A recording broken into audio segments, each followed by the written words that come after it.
Ajá, Gabriel era de este lado. El día de hoy les voy a hablar un poquito sobre lo que es la práctica 14, la cual trata sobre la electrólisis del agua, ¿ok? Esta práctica es una práctica muy bonita y muy interesante porque nos explica un poco sobre el fenómeno de la electrólisis y nos hace una pequeña introducción hacia los equilibrios de óxido-reducción.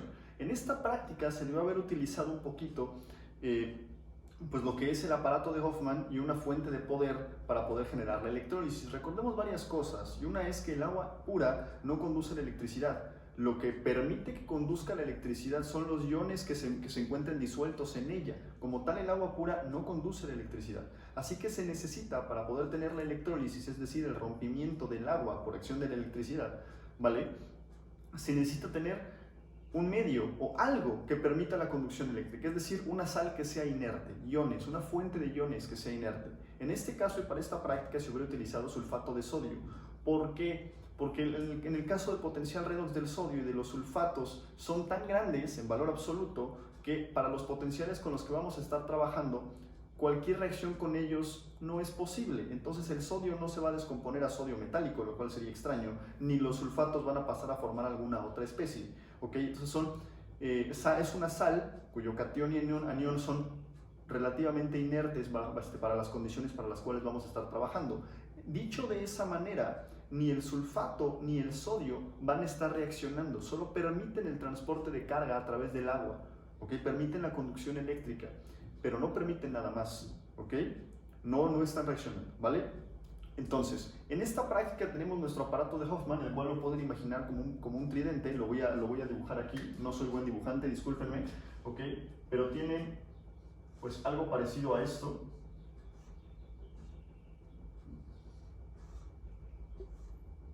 Detenido aquí, donde esta es una terminal, esta es otra terminal, y ustedes deciden de su fuente de poder, que podríamos representar con esto, ¿ok? Pues cuál conectan al cátodo y cuál conectan al ánodo, ¿ok? Entonces, por ejemplo, pues yo voy a decir que este es el negativo y este es el positivo, ¿ok? Propiamente, recordemos un poquito, el ánodo es donde ocurre la oxidación, ¿ok? Y el cátodo donde ocurre la reducción. Entonces, una reducción es una ganancia de electrones o una disminución en el número de oxidación. Entonces eso quiere decir que la terminal negativa, que es la que tiene electrones, es donde ocurre la reducción, ¿ok? Por lo tanto, ese es el cátodo. La terminal negativa es el cátodo. Le voy a poner una C de cátodo. Mientras que la terminal positiva, que es la que está demandando electrones, ¿ok?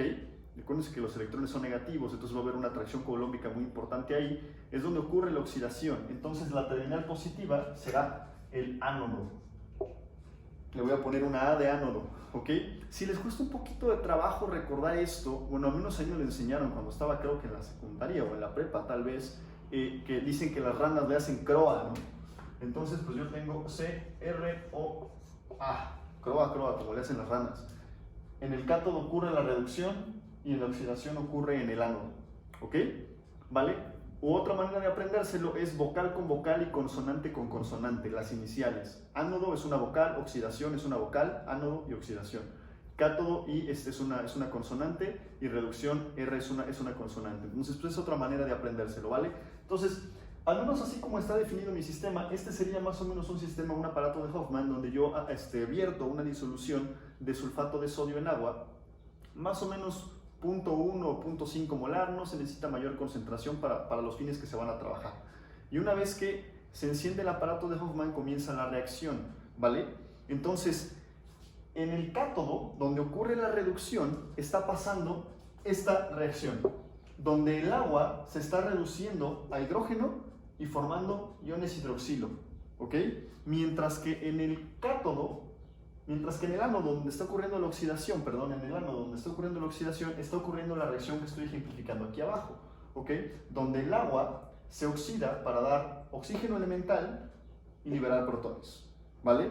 Si se me ocurriera agregar un indicador de pH, por ejemplo, el indicador universal, que no es otra cosa más que una mezcla de compuestos que responden al pH, ¿ok? Y que reacciones de protonación y desprotonación pueden provocar que absorba o emita, bueno, que absorba algún color del espectro visible, ¿ok? Y de esa manera puedo saber más o menos el pH al que ocurre la reacción, ¿vale?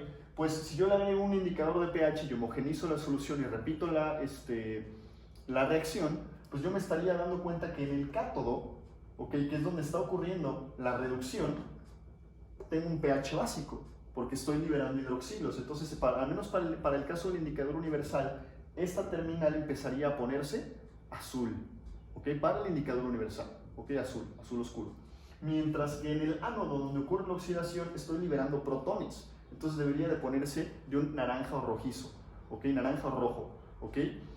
En esta terminal, si yo lo tengo cerrado con alguna llavecita, ¿okay? Me vuelvo a disculpar porque soy muy mal dibujante, pues en la terminal del cátodo estaría acumulando hidrógeno gaseoso que se está desprendiendo, mientras que en la terminal del ánodo estaría recuperando oxígeno, ¿ok? Algo que solo voy a explicar, pero que no tengo en este pizarrón, es que si ustedes balancean la ecuación del agua que produce hidrógeno gaseoso, agua líquida que produce hidrógeno gaseoso y oxígeno gaseoso, si ustedes la balancean, se van a dar cuenta que por cada 2 moléculas de hidrógeno se produce una de oxígeno. Es decir, yo estoy produciendo el doble de hidrógeno que de oxígeno. Suponiendo términos ideales donde el hidrógeno y el oxígeno cada molécula ocupa el mismo volumen, un gas ideal, okay, yo estaría produciendo 2 veces más volumen de hidrógeno que de oxígeno. Entonces, por ejemplo, si ustedes ya produjeron 4 mililitros de hidrógeno, pues técnicamente estarían esperando, de manera ideal, estar produciendo 2 mililitros de oxígeno. ¿Bien? Punto hasta aquí. Entonces, el previo comienza preguntándonos qué es la hidrólisis y qué es la electrólisis, ¿ok? ¿Y cuáles son sus diferencias? Bueno, la hidrólisis no es otra cosa más que el rompimiento de algo por acción del agua. Hidrólisis, lisis, del griego romper. Hidros, pues agua, ¿ok? Quiere decir rompimiento por acción del agua, ¿ok? Por ejemplo, la hidrólisis de los polímeros, por ejemplo. Okay, el gran enemigo de los polímeros es el agua. Si yo les agrego agua a muchos polímeros y los pongo en el sol o con algún catalizador, los rompo. Eso es una hidrólisis, rompimiento de algo por acción del agua. Mientras que la electrólisis es el rompimiento o descomposición, es una reacción química, las dos son reacciones químicas propiamente, ¿okay? Es la descomposición, el rompimiento de algo que está en disolución por acción de una corriente eléctrica. Electrólisis, lisis, griego romper, electros, pues bueno, diferencia de potencial, para no meternos tanto en étimos griegos, ¿vale? Entonces, esas son las diferencias. Ambas son reacciones químicas, pero en una es el agua y en otra es la energía eléctrica. Es una diferencia de potencial la que está generando la reacción. ¿Dudas hasta aquí? No. Y solo para fines didácticos existe otro proceso que también se le conoce como radiólisis en la química de radiaciones. ¿Ok? Lisis del griego romper y radio es rompimiento por acción de la radiación. De hecho, esta reacción de hidrólisis del agua puede ser, de electrólisis del agua puede ser hecha con radiación ionizante, con rayos gamma, ¿ok? Y es el mismo proceso, ¿vale? Pero bueno, no voy a abundar más en esos detalles, solo fue un pequeño paréntesis, ¿ok? Entonces, así comienza. Después, la segunda parte es, nos dan el potencial del par protón-hidrógeno y del par oxígeno-agua, el par redox, y nos dicen que lo pongamos en una recta de potencial. Una recta de potencial se ve más o menos como yo la acabo de explicar acá arriba. Digo, ya le agregué un par de cositas para fines didácticos, pero les explico. El potencial del hidrógeno, del par protón-hidrógeno, también se le conoce como el potencial del electrodo normal de hidrógeno, ¿ok? Es un electrodo estándar para la UPAC. De acuerdo a la UPAC, al libro dorado de la UPAC, el potencial del electrodo normal de hidrógeno a 25 grados Celsius debe de ser por ahí de 4.4, 4.44 volts. Más o menos 0.02, dependiendo de las condiciones a las que se haya determinado, ¿ok? Ese es el potencial absoluto, ¿vale? Pero para fines prácticos y para que esta pueda ser la base de toda mi tabla de potenciales redox y pueda ser comparado con cualquier reacción a cualquier temperatura, se define como cero, ¿ok?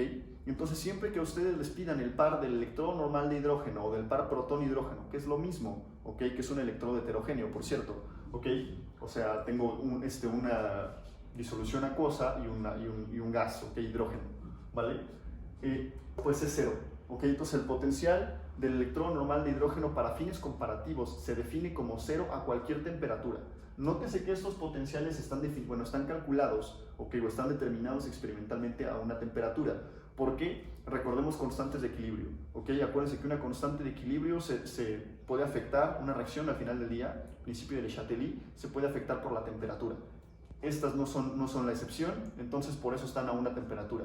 Si ustedes buscan tabla de potenciales redox en Wikipedia o en Google o en un libro, el libro que sea de su confianza, van a encontrar que estas reacciones están reportadas, no sé, a 25 grados Celsius, este potencial, perdón, está reportado a 25 grados Celsius, a 40, 60. Entonces tengan mucho cuidado para que la reacción que vayan a intentar proponer y los potenciales que vayan a intentar comparar estén determinados o calculados a la misma temperatura, ¿ok?